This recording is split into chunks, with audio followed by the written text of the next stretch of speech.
It always happens at the worst possible moment. You're on a call that actually matters, maybe an interview, maybe a conversation with someone important, and right in the middle of a sentence, you hear it. That small, almost polite chime, battery low. And within minutes, silence.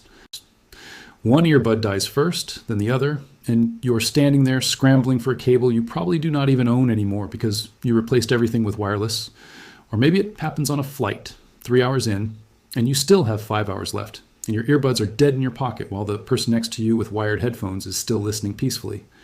If you own wireless earbuds, this has happened to you. And every single time it happens, you tell yourself the same thing. Next time I will charge them properly. Next time I will remember.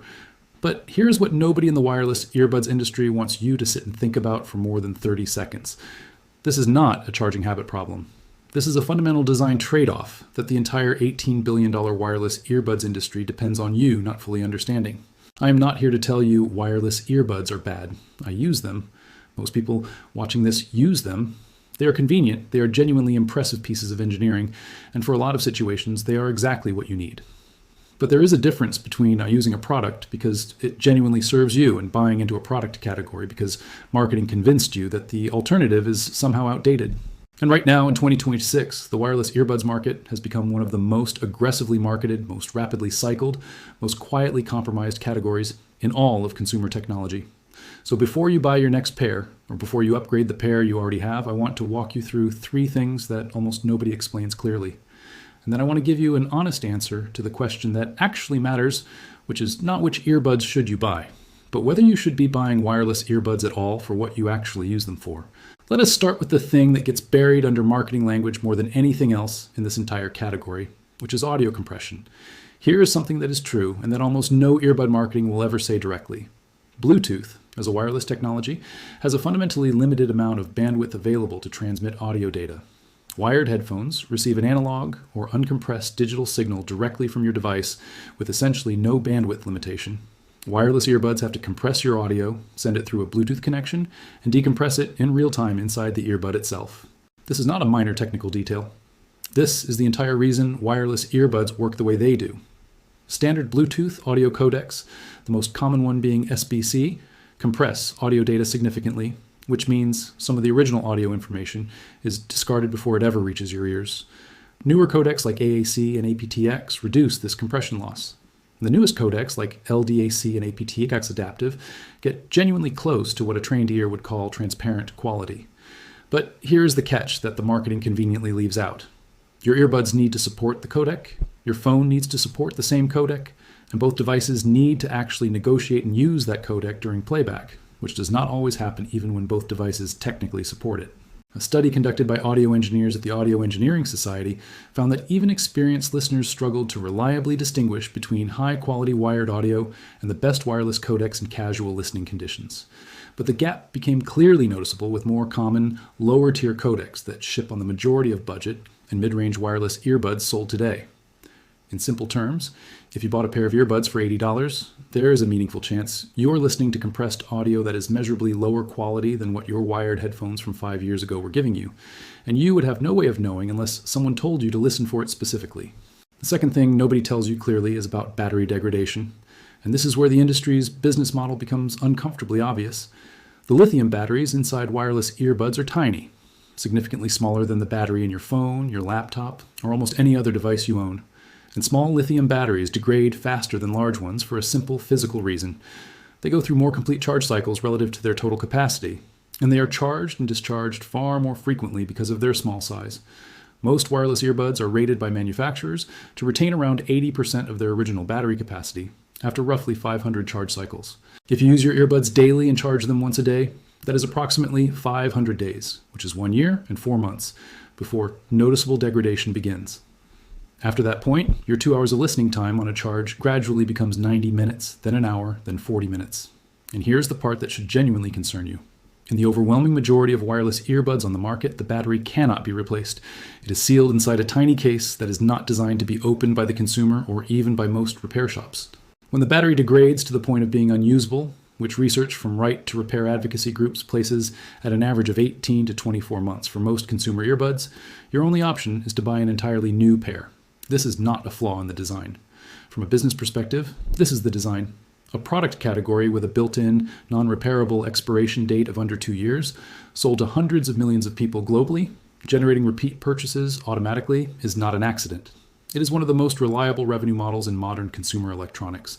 The third thing, and this is the one that deserves a calm, evidence-based conversation rather than alarmism, is about extended use in ear health. Wireless earbuds, particularly the in-ear style that creates a seal inside your ear canal, change the acoustic environment of your ear in ways that, over many hours of daily use, are worth understanding. Audiologists have noted that prolonged use of sealed in-ear devices can trap moisture and warmth in the ear canal, creating conditions that, for some individuals, contribute to increased earwax buildup or minor irritation. This is not true for everyone, and it is not a reason to panic, but multiple hearing health organizations, including recommendations referenced by the World Health Organization's Make Listening Safe initiative, have pointed out that the convenience and audio isolation of wireless earbuds make it easier for users to unconsciously increase volume to unsafe levels for extended periods, particularly in noisy environments like public transport or gyms, because the seal design masks how loud the audio actually is, relative to outside damage thresholds.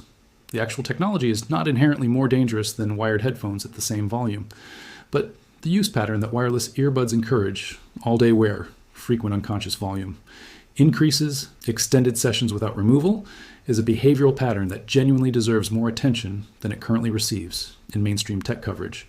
So if compression is real, if battery degradation is essentially guaranteed and unrepairable, and if extended use patterns deserve some genuine caution, why does this entire conversation almost never happen in mainstream tech content? The answer is the same one we keep coming back to in this kind of conversation, and it deserves to be said plainly. Wireless earbuds are one of the highest margin, highest repeat purchase categories in all of consumer electronics. A pair of earbuds with an expected lifespan of under 2 years, sold to a customer base that replaces them as casually as replacing a phone case, is an extraordinarily profitable business model. Every major tech company has entered this market over the past several years, not primarily because wireless audio represented some revolutionary leap in human listening experience, but because the unit economics of a small, frequently replaced, hard-to-repair accessory are exceptional. Tech review channels, which generate revenue through affiliate links on new product releases, have strong financial incentive to keep producing content about the newest earbuds, rather than content questioning whether the category serves you as well as it is presented. None of this means the people involved are acting maliciously. It means the entire ecosystem of incentives points in one direction, and that direction is not necessarily the direction that serves your wallet or your listening experience best. Now here is the honest, practical verdict, because pointing out problems without giving you a clear path forward would not be fair to you. Wireless earbuds genuinely make sense in specific situations. If you exercise regularly and need cable-free movement, wireless earbuds solve a real problem that wired headphones cannot.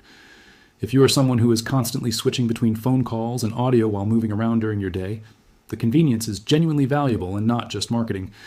If you primarily listen to podcasts, audiobooks, or casual music where the highest fidelity audio quality is not your priority, the compression trade-off matters very little to your actual experience.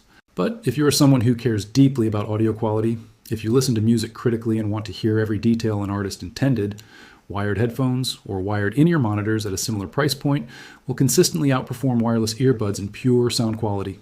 And they will do it for 5, 8, sometimes 10 years without a single battery degrading, because there is no battery to degrade.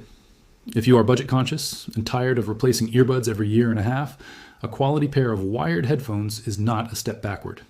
It is often the financially smarter decision, even though it goes against everything the current market narrative is telling you. And if you already own wireless earbuds and they work for your needs, this video is not telling you to throw them away.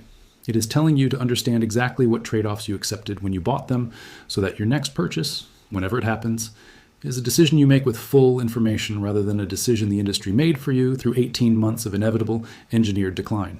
The next time an advertisement tells you that wireless is simply the future and wired is obsolete, I want you to remember what you learned in this video.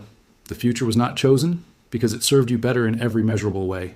It was chosen, in significant part, because it created a far more profitable, far more repeatable purchasing cycle for the companies selling it to you. That does not mean wireless earbuds are a scam. It means they are a trade-off. And you deserve to make that trade-off with your eyes open, not because a 30-second advertisement told you that convenience was the only thing that mattered. If this changed how you think about your next earbud purchase, tell me in the comments which one surprised you the most, the compression, the battery, or the listening health point. And if you want to know exactly which wired and wireless options actually give you the best value for what you specifically use them for, that breakdown is coming in the next video. Subscribe so you do not miss it.